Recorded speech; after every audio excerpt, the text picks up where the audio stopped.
This is Dennis Ramundi. I'm here with my co-host, Phil Goldberg, our podcast and YouTube channel. Some will be listening to us, some will be listening and seeing us. I hope that's a good thing. Spirit Matters, you find us at spiritmatterstalk.com. Please, whether you're listening or watching, subscribe. If you heard that noise, that's thunder in the background. Phil's in Los Angeles. I'm in Iowa, where it's a little less stable, and David is in New York City. Actually, he's out in the Hamptons right now, I should say. And for those listening in or watching that have contributed to help us keep us on the air, thank you. And those that haven't, if you want to, go ahead. And Phil and I are committed to remaining free and available to everyone. Very special guest today, David Nichtern. What a background. He's a writer, entrepreneur, 4-time Emmy Award winner, and 2-time Grammy nominated musician. He's worked with some of the biggest and the best, and he's also a Buddhist teacher. And since our theme is contemporary spirituality, he enters as a Buddhist teacher, but I'm curious about all aspects of his life, and certainly they're all based on spirituality. So David, thank you so very much for taking the time to talk with us today. Well, thank you both for having me. It's I'm already feeling quite at home with the two of you. Energetically, very comfortable feeling. Yeah. We hope that will be a consistent feeling for the next period of time. We want to talk about your new book, provocatively titled Creativity, Spirituality, and Making a Buck, something most of our listeners can relate to, or at least one of those three, if not all three. But before we get to that, can you give us the brief version of your own spiritual journey, how you came to Buddhist practice, how you came to the work you do, and presumably integrating creative work with making a buck? Well, I like to say creativity, spirituality, and making a buck. Pick two. So, of course, the title's meant to be a little playful, but also a little provocative towards the theme that I've sort of migrated towards over many decades of doing these kinds of this kind of work, is the integration of elements of life into one sort of woven braid of unique expression of who each person is and how they want to manifest in the world. So for me, that's meant, I started studying Buddhism in 1970, which is more than half a century ago, for those of you who can't do the math. We know it well. We know that half a century intimately. Yeah, and it was the better half of the century. No, I don't know whether it was or not, but so it's, I recently was talking to a friend of mine, and I said, I don't know what I would be or how I'd be if I hadn't gotten involved with Buddhism 50 years ago. It's just such an integrated part of who I am and what I'm been. I wonder if I'd be better off or worse off. I thought, like, that would be interesting if I could just see in a parallel universe, But the fact is, it's really molecularly, granularly engraved into my being, the perspective. And I met a Buddhist teacher named Chogyam Trungpa Rinpoche in 1970 when I was going to the Berklee College of Music at that time. And I was also studying yoga at a yoga center there. So there were a lot of threads there. And he had just come to the United States and just came there and gave a workshop. And ironically, the workshop was called Work, Sex, and Money, which is actually, you can buy that book today by Chogyam Trungpa Rinpoche. And his whole perspective right then and there was that these aspects of life should be integrated and not separated. So I was kind of taken aback a little bit when I met him. He came in a business suit, a Western business suit. He wasn't wearing robes. And I was kind of looking more like for, where's my Swami, And he was very, very steady and very matter of fact in a way, but kind of special and unique at the same time. So I found that to be an interesting combo.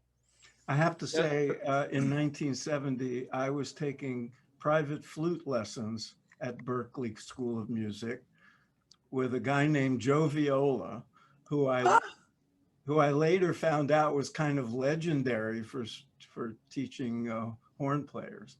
I Wow. didn't. I wanted to be Paul Horn, but it didn't work out. Well, what happened to your flute? Where's your flute? It's somewhere in my garage or Uh-huh. somewhere. Yeah, well, there you go. Creativity, spirituality. Well, I was meant to write.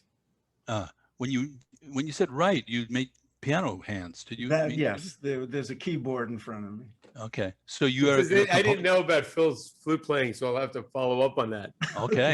Yeah. I'm curious. I think one of your parents was a musician, correct?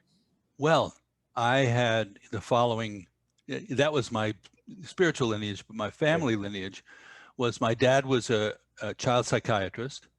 Okay. So the thing I used to get from my friends is, "So what happened to you?" You know, that was the jokes that we would make. And then my mom was a sort of famous Broadway producer.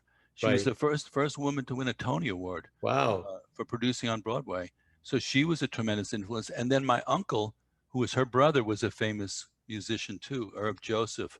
So the first professional job I had out in the real world after graduating from Columbia College was in the pit of a show called Jimmy Shine, which my mother produced. Uncle Irv was the keyboard player and music director. I was the guitar player. Dustin Hoffman was the star.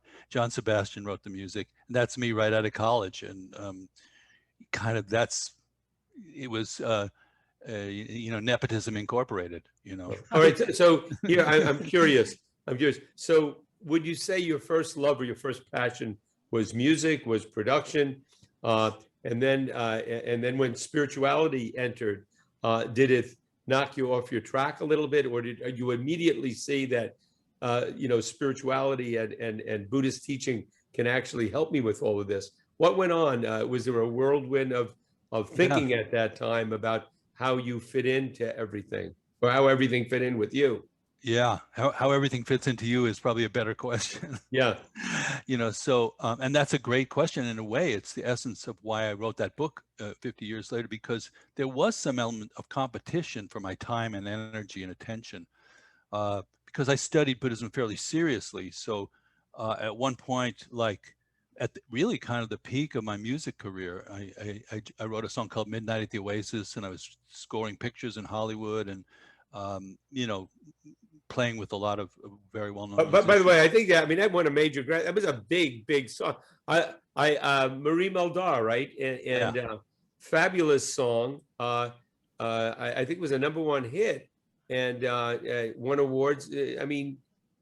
Wow, that's quite an accomplishment. And I have to say, I met Maria Meldauer when I was living in Boston before Midnight at the Oasis. Oh, wow. When she was in a spiritual community. Oh, you're going way back Fort now. Hill section of Boston. So sure, anyway, yeah. There's so many. When we track back our roots to that time, and of course, I work a lot with younger people who are. It's interesting what people resonate with at that time. So I had a hit record on the radio. I was in a band with Jerry Garcia, a bluegrass band, and I was going back and forth and seeing Trungpa Rinpoche and studying Buddhism. So that was a pretty colorful time in a lot of ways. For sure. And it's hard to translate it for people now. It's hard, But again, I want to get back to, Yeah. so what was, at that time, did you see spirituality as the basis of everything else, or was it more that your passion, where were your passions then? Well, this is a question that goes forward all right to this day, and why I'm doing the work I'm doing, because the most classical Buddhist approach is to renounce samsara, leave the world. Look what Buddha did. He was a family guy. He slipped out the back, Jack, and went off and studied with the yogis and went on and got enlightened. And he never had a secular life again after that. So in classical Buddhist terms, you renounce the world. You would give it up. And then there's another parallel tradition which Trungpa Rinpoche really represented, which was total engagement in the world and the creative and the business aspects of life and the social and the societal aspects. So those are really two strands. And in a way, for me, at a certain point, I understand the question you're asking. There was a competition of time and energy through a considerable amount of my life, because you cannot be in two places at once. I tried my best and I would go back and forth, but there was some feeling of like, I didn't want to become a renunciate, you know, like Pema Chodron also studied with Trungpa Rinpoche. She became a renunciate. She's a nun, you know. I didn't want to follow that path. He was presenting a path which was for a householder person like myself, but it required serious study. So for example, right then in 1976, I went to a 3-month seminary and I had to turn down a big film score to go. So there was this feeling of like, you know, going back and forth between these two worlds. And it's only more recently that I find them to be coming together. And I want to present a path for people who want to integrate right from the start. I think a lot of our listeners, including Dennis and me, relate very strongly to that history. But I want to ask you what might be a controversial question, because Trungpa was a controversial guy. And a lot of the controversy around him came after he was gone. And I wondered what you had to say about that and some of the stuff that went on and was called crazy wisdom and all that, or whether you were just removed from it entirely. Removed from what? Sorry. Any controversial or dramas that were going on in the 70s around him. Okay. I think I understand the drift of the question. So, no, I wouldn't say I was removed from anything, because the way that he lived and taught was just completely out in the open. So there was no sense of like, oh, this is backroom stuff that's going on. Like, you know, the Swami who started Kripalu, who was claiming to be celibate, and then, you know, they find out that he's actually playing around with the students. So this atmosphere in the 70s was completely wide open. It was outrageous, but it was not any more outrageous than other arenas that I was experiencing at that time, in which a lot of experimentation was going on. So if we put it in kind of contemporary terms, I would say he was openly polyamorous. He consumed very massive qualities of sake in particular. He was also a classically trained Buddhist teacher. He was not a renegade in the sense that people think, oh, he was just experimenting. He had a 3-month seminary where he really trained people very deeply in traditional Buddhist studies. So my experience of him might be different than somebody else's. That's what I would say.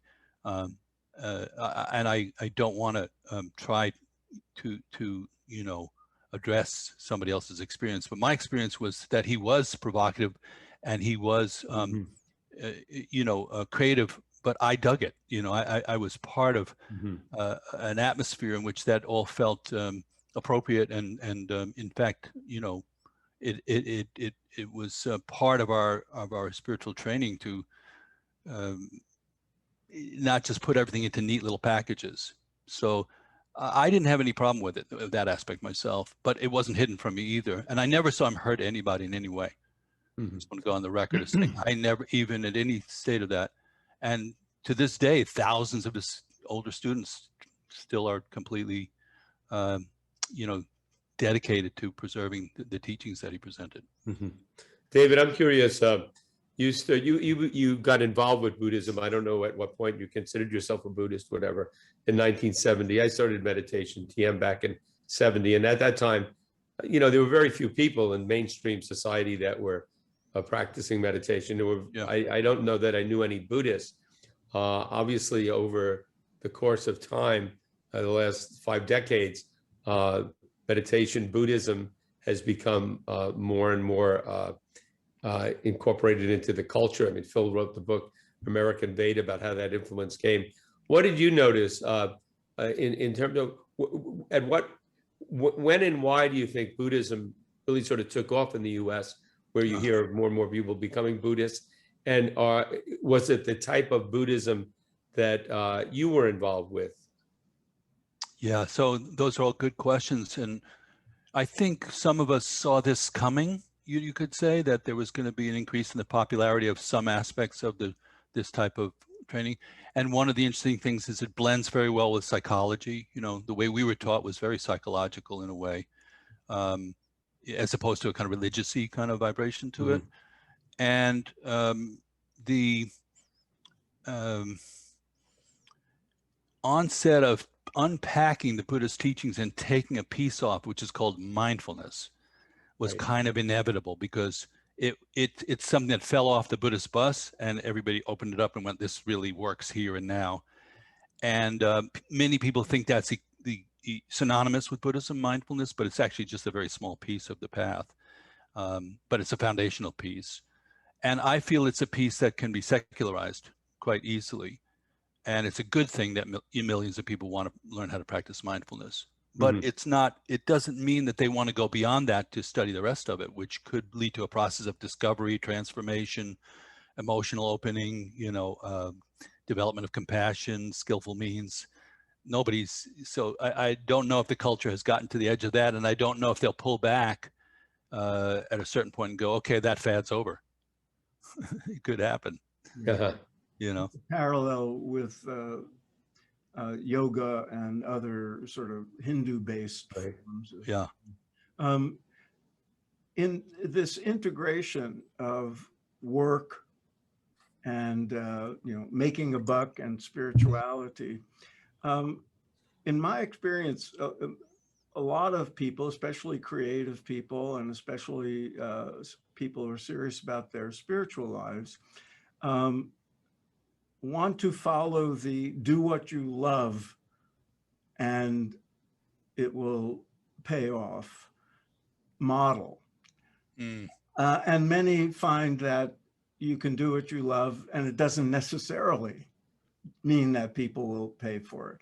How in your book and in your work with other people do you reconcile those possibilities of following the drive to do something you love and the reality of a marketplace? Yeah, well, the whole book is about that. Yeah. And, I'll give you just a simple formula that I use the formula of joining heaven and earth, which is an Asian and a European paradigm for taking your vision. You have a vision of something, and then you bring it down to connect it with the practicality of executing or manifesting that vision. So that's the kind of framework. Once that vision is there, like let's say being a flute player or whatever you have, then there's a sort of sense of an offering coming out of that, which is you want to offer that back to the world. And then there's a split in the road. I want to offer it as just something for love and for, as you said, doing what you love. The other is I want to do this for my livelihood. And in the book, I say, if you want to do it for love, then we're going to just go to the creativity chapter, because there's a whole process there. If you're going to do it for your offering and for livelihood, then there's a whole middle section on how to do business, which nobody wants to talk about. And usually in the spiritual world, they go like, this is just, that's why I put a dollar bill on the cover of on the book. Religious people for decades, millennia, have been saying money's kind of a dirty thing. Right. Root of all evil. I don't believe it is. I believe it's just a form of exchange. But if you want to take your flute practice and offering, and now you want to be, alive, you want to define your livelihood that way, there's a lot of principles that you have to learn that are in addition to learning how to play the flute. Right.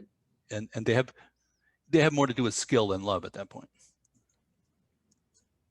So David, I wanted to, does that make sense? Does that make sense? Oh, absolutely. Well, yes, of course, I relate to that in my own life, and I'm sure a lot of listeners do. But there is, in many cases, a resistance to the skill and the application part of it, or what I found in myself, to be personal about it, years ago, trying to reconcile wanting to be a writer with making a living as a writer.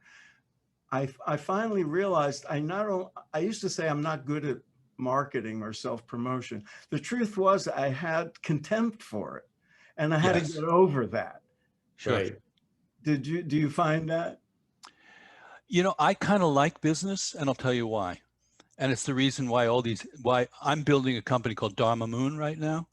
And it's to integrate these three things. And I deliberately chose to have it be not a not-for-profit company. In other words, we're entering the arena of business, but trying to do right livelihood kind of business. I feel business puts people into a certain relationship to reality that matures and ripens them in a certain way. Mhm. And they have to kind of, there's no whining, you know what I mean? You can't, artists can whine, but business people shouldn't whine.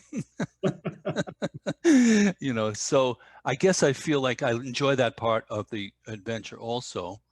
And then there's the pure creativity part, which is got its whole own set of, you know, I've got a whole bunch of chapters on that, which almost have nothing to do with the rest of the book in a certain way. Right. The first chapter says, just disregard everything that you read in this book. David, yeah, I think it's chapter 15 in your book, Creativity, Spirituality, and Making a Buck, where there's a principle that comes out, and it's you just devote a few pages to it, but I find it to be very profound. People want to be appreciated, appreciate them. I sort of incorporated that many years ago, reading something from Dale Carnegie. If you want people to like you, like them. It was very similar. I'm curious, is that a Buddhist principle? Where did that come from? And how have you incorporated that into your life? Yeah. Well, of course, sometimes you move into the business world and people are going to overlay a lot of their neurotic patterns from their families into the business world. It's just what happens. So there's a lot of abusive energy in the business world sometimes. The boss can be abusive. As soon as somebody gets any power, they begin to kind of treat people badly. So I'm not saying give people an easy time and treat them dysfunctionally as if they were your kids either. But I'm saying when somebody does a good job, you can mention it. It would be good form. And if it's not whether they like you or you like them, it's you're expressing appreciation for a job well done. And you know they've spent their time and energy on it and they've done a good job. And if you say so, everybody's going to be a little bit happier, I think. Unless you're Buddy Rich. Oh, well, I know that reference. You're old enough to remember that. That was for you guys. That was a special one for you, the two of you. What I just read where Frank Sinatra had problems with Buddy Rich, but that's well, another story. he was, I mean, just for the people out there, he was a famous band leader who was, and he may rest Drummer. in peace.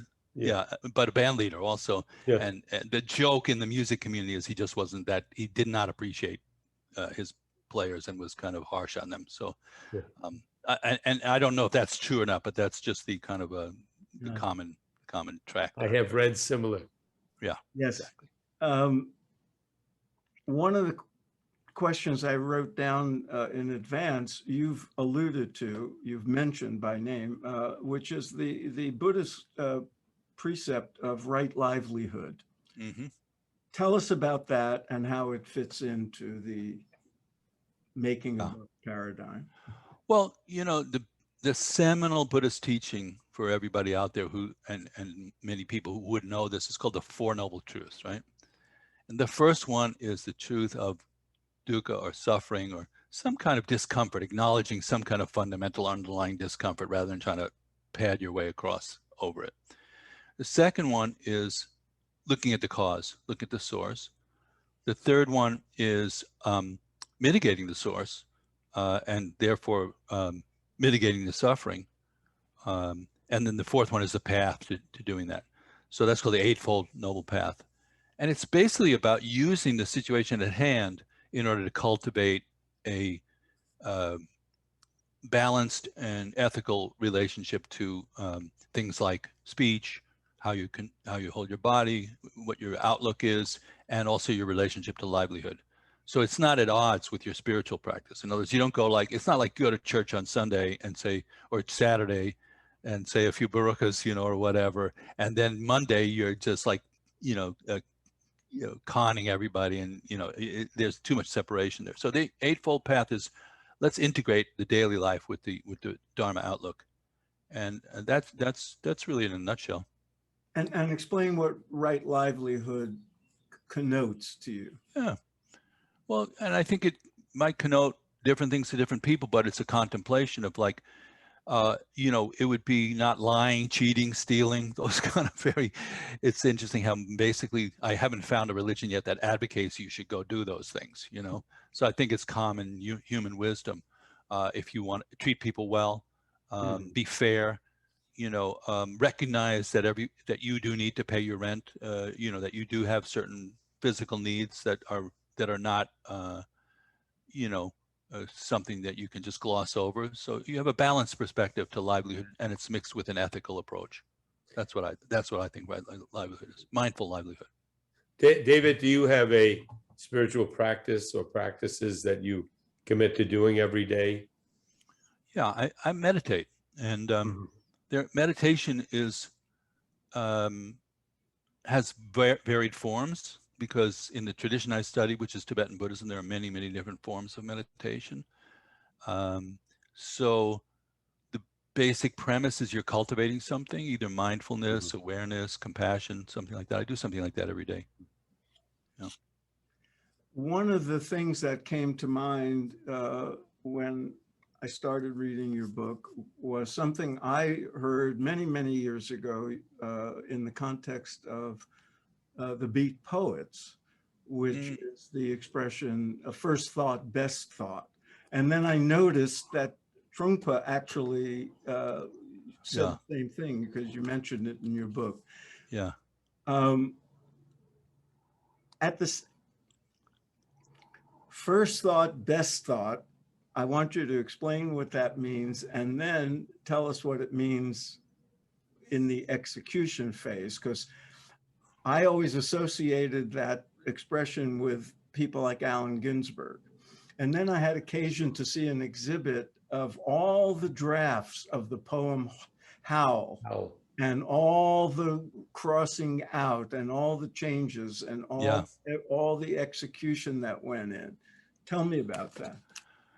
Well, so when you mention Allen, of course, this brings up a very, I'm going to try to answer fairly expeditiously on two aspects of that. One is Allen was a member of our community. Yes. And the way that he met Trungpa Rinpoche is a classic, great story of what we call tendril or auspicious coincidence. They both tried to hail the same cab in New York City. And they got in together. And that's how Allen started studying with Rinpoche. Allen, that seminary, that 3-month program that I talked to, Allen was at the one I went to.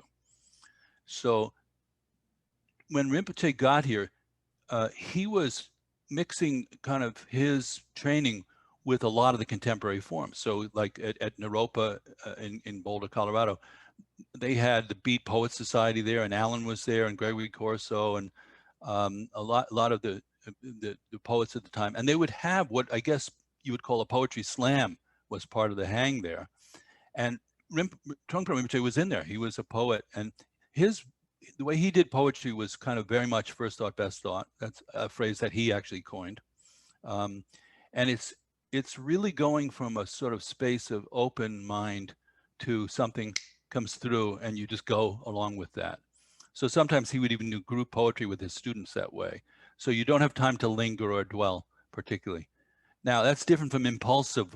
There has to be a certain amount of discipline there. So it's it could already be your 5th or 6th thought if you're not, you know, doing it with that kind of freshness. And he would do that with Allen and with other poets there. At the same time, Ram Dass was there. They're having debates. At the same time, there's a group of people who are basically like me, who are very much exploring a lot of things at once. And so I guess my perception of it was Rinpoche was really trying to mix his, where were the relevant points in terms of mixing with this society. And he naturally sort of landed with the hippies and the beatniks. You know, that would be a kind of, that's who were the early adopters, you know. And in the execution of ideas, this notion of first thought, best thought can, you know, be taken literally. And how does that tie into the concept of beginner's mind? Very well. You know, beginner's mind is uncluttered by, you know, going into 6th, 8th, 10th thought, you know, which is where we kind of wake up in the middle of about the 11th thought. Like when you're meditating, you're going blah, blah, blah, blah. And it's not like you caught the first thought. It's you're already 3 minutes into a narrative that could go into a James Joyce novel for most people, right? So beginner's mind is cutting through that and, you know, sort of starting fresh. So beginner's mind has to have a certain kind of suddenness to it, actually. It's very helpful for some, and in Zen, they introduce that sudden impact of something, you know, that either shouting or hitting or whatever form it takes for a Zen student to suddenly wake up. So we have a phrase that we use, suddenly free from fixed mind, because beginner's mind can't be discovered in the middle of fixed mind. It's just, you can't find it. So there's some shift of attention, some shift of awareness, and then you have beginner's mind, which was underlying the whole situation. Then you have first thought, best thought. Good. Then you have, now let's elaborate, let's develop that further. Mm-hmm. Then you have, okay, now I created something, what am I going to do with it? Am I taking it to the marketplace or not? Right. So that's how I see it. We're trying to, you know, I mentioned this Dharma Moon platform that we're building. It's to sort of bring some of those principles out into the world more and make them available to people who are either cultural creatives or entrepreneurs, sometimes people call it. You want to mix your flute playing with your everyday life. You want to mix it with your livelihood, with your vision. I think people want integration now. That's a big topic, I think. Yeah. Mm-hmm. David, I have a final question. I'll turn it over to Phil. And that is somebody watching us now on YouTube channel or listening in on a podcast. You arouse their interest. And I'm sure it happens with a lot of people that hear you speak. And they think, I'd like to venture into a more spiritual life. And of course, your book, Creativity, Spirituality, and Making a Buck, is a great place to start. But then if somebody wants to go and really learn more about Buddhism, either become a Buddhist or learn about Buddhist teaching, what do you recommend to them? Well, my first recommendation at this point is that they go to dharmamoon.com. Dharma Moon, that's DHARMA, moon.com. Yep. Moon, MOON.com, because that's where we're collecting these programs. We have a mindfulness meditation teacher training program. That would be a good place to start. For beginners, we have a Foundations of Mindfulness course. We have some weekend workshops that go into different aspects of these teachings. And we also have creative and cultural incubation, which is kind of people are just connecting strongly via community. So I think that's the easiest way. If you just go to that website and then everything, all the offerings are right there. We have some things coming up. I don't know when this is airing, but we have a teacher training program starting, in early June, and we have programs coming off pretty much all the time. So if you go there, you'll see what's being offered. But I would say between those two courses, that would be a place to start: Foundations of Mindfulness course or the introduction to mindfulness and the path of meditation, leading into the 100-hour teacher training. We'll get this up before June. Right. So Yeah. And then there's easy ways to communicate from there. But we're trying to build a complete platform based on the principles that we're talking about. So if somebody's trying to figure out how to make a living too, or how to make a living being a meditation teacher, or how to integrate their creative work with some kind of practice, we're having those kind of conversations in a community forum. Very good. Yeah. I have one more question about you guys would both fit in perfectly, by the way. that. Great. You guys would both fit in perfectly. I'm sure. Yeah. And thank you. One more question about classic Buddhist principle and how it's not only a Buddhist principle, it's a very yogic principle. And of course, there's a lot of overlap. And that is non-attachment. Well, according to your book, Trungpa used to use the term disown. Now, people stumble over the concept of being unattached a lot. So how does it tie in with creativity and making a buck? May they bless you for asking that question, because I woke up this morning with that question in my mind. I was just talking to a friend. I said, look, to become a Buddha, you must be born in the human realm, according to the Wheel of Life teachings. So that's my other book, Awakening from the Daydream, the 6 realms. Now you're a human being, which we are. Now you fall in love. You become drunk with love. You have children. You worry about them endlessly. How are they doing out there in this crazy world? You have friends. You have your own mortality waxing and waning. How the hell are you ever going to get enlightened in that particular situation to get to a point where you can accept? And here's what I mean by enlightenment: you actually are at peace with impermanence. Mhm. When they asked Karmapa 16, what does an enlightened person experience? He said impermanence. I thought that's really profound. So in other words, you understand the role of impermanence, but you have to also understand the role of passion, compassion, connection. And that's what I woke up this morning, my friend Philip. That's what I woke up this morning wondering about. How is it possible to do both? And everybody I've talked to today, I've asked them the question you just asked me. And where are you now? Everybody's chewing on it, including me and you. We're chewing on it. It's like, you know, as well. yeah, right. You ask the dog what's inside the bone, you know, they have to chew it. And then you run the risk of, as Alan Watts one put it, of being attached to non-attachment. That's an easy one in a Buddhist perspective, nihilism. The other one is eternalism, where you're attached to attachment. Right. In the middle, where we find ourselves, I think the middle way people, it's a koan. It's a you know, it's meant to be something that you really have to chew through to get the marrow out of it. I don't think there's an easy answer. I certainly don't have one.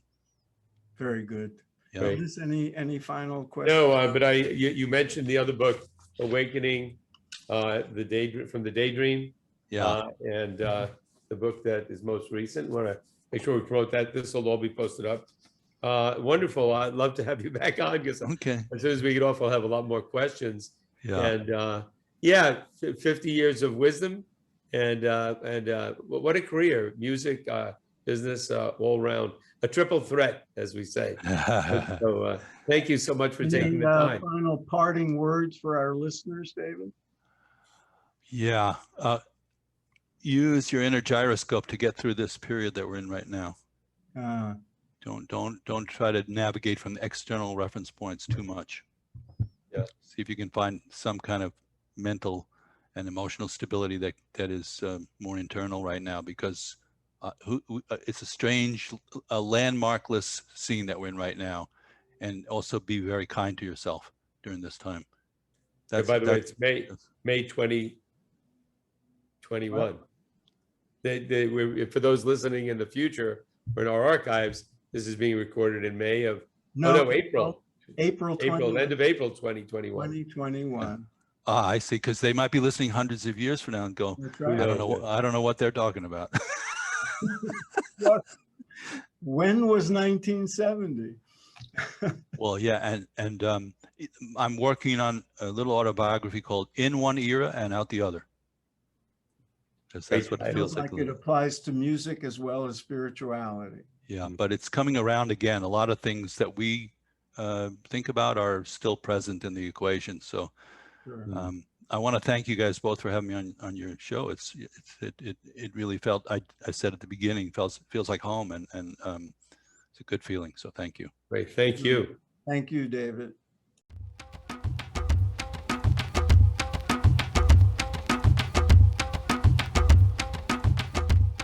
Phil, that was David Nichtern.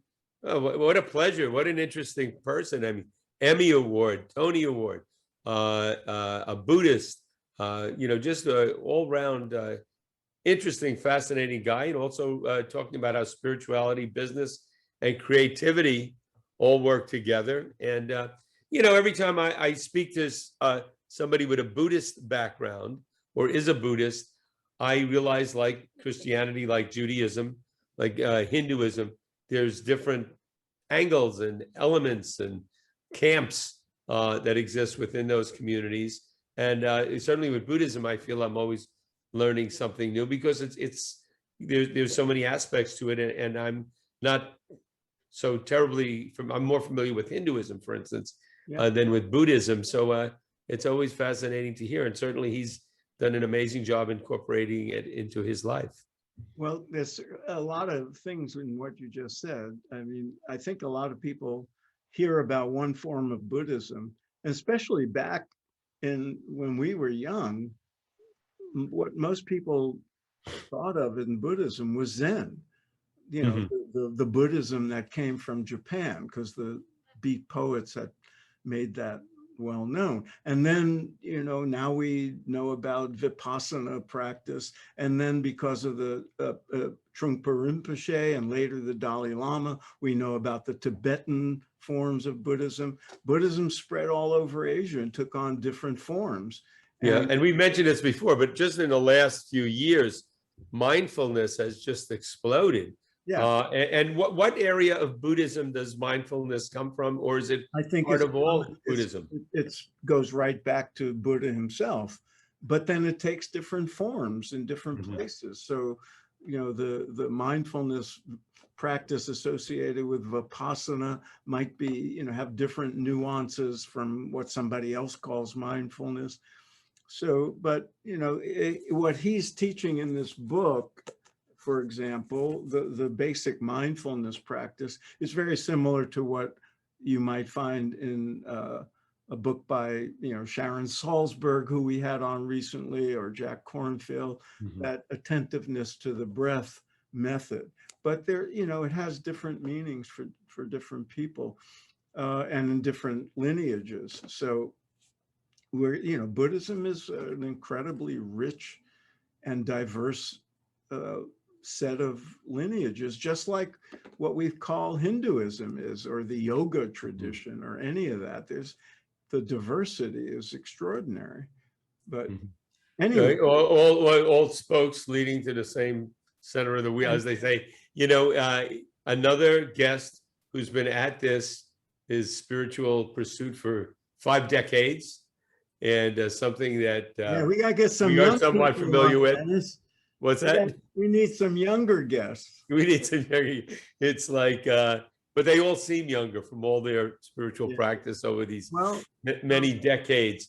But yeah, I mean, yeah, and you know, it's often said, but we recently talked to 2 Jesuit priests, a former priest, a couple of Buddhists, but you know, when you dig deep, you come up with the same stuff, the same gold, or whatever. You know, it really spirituality is a universal language, and one of the things I'm learning in all these interviews we're doing with all these folks, you know, whatever the tradition, is that the deeper you go into it, the more experienced the person is with it, especially when you talk about it experientially. There, you can argue about terms and definitions and all, but it all starts sounding very similar. Yes, and that's a key insight that people like Aldous Huxley and Houston Smith used to call perennialism or perennial philosophy. And it's why now people use the term spirituality as distinct from religion. You know, when Houston Smith wrote the introduction to my book, To American Veda, and he distinguishes there, and I quoted him in the book, between esoteric aspect of religion and the exoteric. And the insight is that on the esoteric level of inner experience, which is where most of our guests are, what they're all about, that's where you find the similarities and the sameness and the unity of it all. On the outer level of, you know, dogma and belief systems, that's a whole different world, and not one that we tend to spend much time on in our interviews.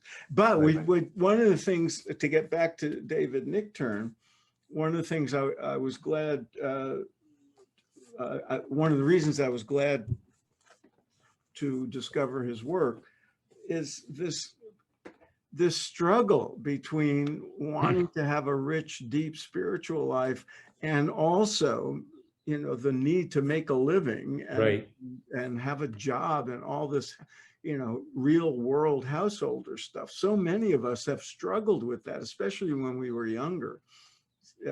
And it's ongoing for most of us. It's like, how much do I compromise? How much do we accept of the rules of the game out there, and how much of it serves me spiritually and where might there be conflicts? I mean, look at, we're asking people to contribute to give us more of a budget to upgrade and keep going with this podcast and these videos. And both of us were reluctant to even do that. Right. It didn't, you know, it felt, oh my God, we have to ask people for money. Well, yeah, we do. If NPR can do it, so can we. Yeah, well, and to keep it free and available and open to people. Yeah, and that balance. And there are people that don't have a problem with that. They're very spiritual. They are very committed to their spiritual development. But hey, I'm started this business. And they tried to make the business reflect those qualities that come out when one is deeply spiritual. And sometimes you can't do it 100% right, but you can do it 90% right or 80% right, which is a lot better. And if you look what I'm contributing to the world, then we could point to people, we won't, but we can point to many people who have done that, have done both. 200% of life, 100%. You know, that was what Maharishi taught me. You know, you have both. And so it's not easy. And it's easy to neglect one for the other and so on and so forth. Well, and make compromises. Right. And a lot of the deeply spiritual people I know, one of the compromises was, I don't need to be filthy rich. I can, the compromise is I can have a nice, comfortable, low overhead life. Right. And that's without compromising too much of my spirituality. Right. I don't know if you went through it, but I went through a period where I was teaching meditation full time, teaching TM, and I was and working for the Maharishi University. And then I thought, I got to make, you know, there's a nonprofit. I was under pressure to make money, and it was a big thing. I thought, oh, I can't. I wish I could do this. And then you go off into work and business. In my case, whatever I was doing. And you start thinking, well, you know, actually, no, it's not so bad. And it's good not to have pressure on you, because then you can really enjoy your spirituality. But let's not forget that spirituality is important, and we stick with the practice. And sometimes what you end up realizing is that the real world application of of your inner life is part of the curriculum. And it can deepen your spirituality and make you a more mature spiritual person, as opposed to a naive kid. Anyway, here we are. There you go. Dealing with this. So till next time. Till next time. Late April 2021. Hopefully we're coming out of this pandemic. Just, you know, but I do think what will come out of this, as I think a lot of people are realizing, there's a need to have a spiritual practice in your life when you're going through tough times. And your book. You mean like spiritual practice for crazy times? Yep, you got it. By Phil Goldberg. Okay. All right, till next time. Take care. Over and out.